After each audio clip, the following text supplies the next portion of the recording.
नमस्कार दोस्तों, स्वागत है आप सभी का।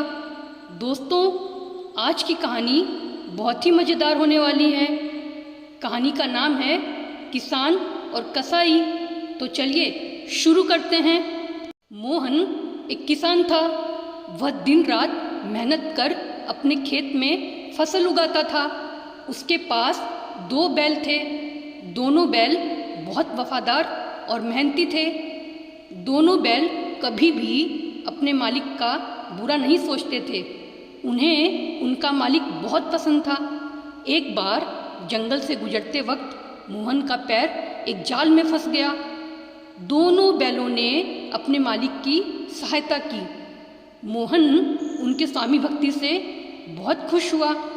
घर पहुंचकर मोहन ने अपनी माँ को जंगल का सारा किस्सा सुनाया। माँ भी दोनों बैलों का मोहन के लिए इतना प्रेम देखकर बहुत खुश हुई। समय बीतता गया। कुछ सालों बाद मोहन की शादी हो गई और उसके कुछ दिनों बाद मोहन के माँ का देहांत हो गया। मोहन के दोनों बैल भी अब बूढ़े हो गए थे।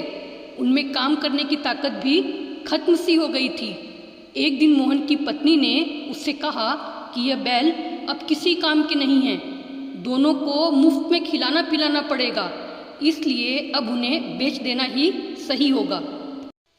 पत्नी की बातें सुन दोनों बैलों को बहुत बुरा लगा और वे रोने लगे। पत्नी के बार बार कहने पर मोहन ने अपने दोनों बैलों को एक कसाई को बेचने का फैसला कर ही लिया। भारी मन से वह अपने बैलों को कसाई के पास छोड़ने चला गया। कसाई के पास पहुंचकर मोहन ने दोनों बैलों की लगाम कसाई को थमा दी। बदले में कसाई ने उसे कुछ रुपए दिए। जब मोहन वहां से जाने लगा तब उसके दोनों बैल उसके पैरों के सामने रोने लगे। मोहन वहां से चला गया और दोनों बैल अपने मालिक को जाता देखते रहे। कुछ समय के बाद वहां एक चोर आया। उसने कसाई से पैसे मांगे और उसके ऊपर चाकू तान दिया। तभी कसाई ने डरते हुए कहा कि उसके पास पैसे नहीं हैं। उसने अभी अभी बैलों के लिए 400 रुपये मोहन को दिए हैं, जो अपने घर की तरफ गया है। चोर मोहन के पीछे चले गए। यह पूरी घटना मोहन के दोनों बैल देख रहे थे और वे दोनों परेशान हो गए।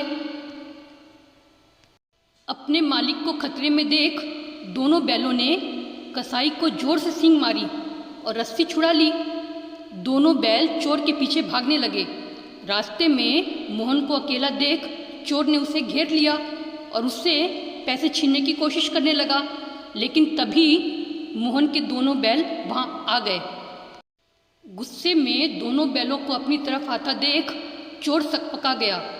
दोनों बैलों ने उसे सींग से मार मार कर भगा दिया। दोनों बैलों की वफादारी देख मोहन को अपनी भूल का एहसास हुआ। उसने दोनों से हाथ जोड़कर माफ़ी मांगी और रोने लगा। मोहन के आंसू देख दोनों बैल प्यार से उसे चाटने लगे और अपनी पूंछ और गर्दन हिलाकर अपना प्यार दिखाने लगे। मोहन दोनों बैलों को घर वापस ले गया।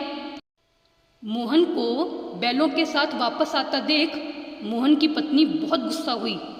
मोहन ने अपनी पत्नी को रास्ते की सारी बात बताई कि कैसे उसके दोनों बैलों ने उसे चोरों से बचाया है।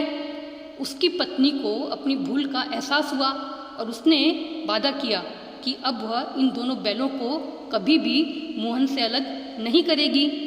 तो दोस्तों, इस कहानी से हमें यह सीख मिलती है कि हमें कभी भी उन लोगों को खुद से दूर नहीं करना चाहिए जो हमारे वफादार होते हैं। वफादारी सबसे अनमोल गुण है। जो लोग हमसे वफादारी करते हैं हमें उनकी इज्जत करनी चाहिए। तो दोस्तों, आपको आज की छोटी सी ज्ञानवर्धक कहानी कैसी लगी हमें कमेंट में ज़रूर बताएं। और हाँ, अगर अच्छी लगी हो तो शेयर भी ज़रूर कर दें। चैनल पर अगर नए हों तो चैनल को सब्सक्राइब करना न भूलें। धन्यवाद दोस्तों।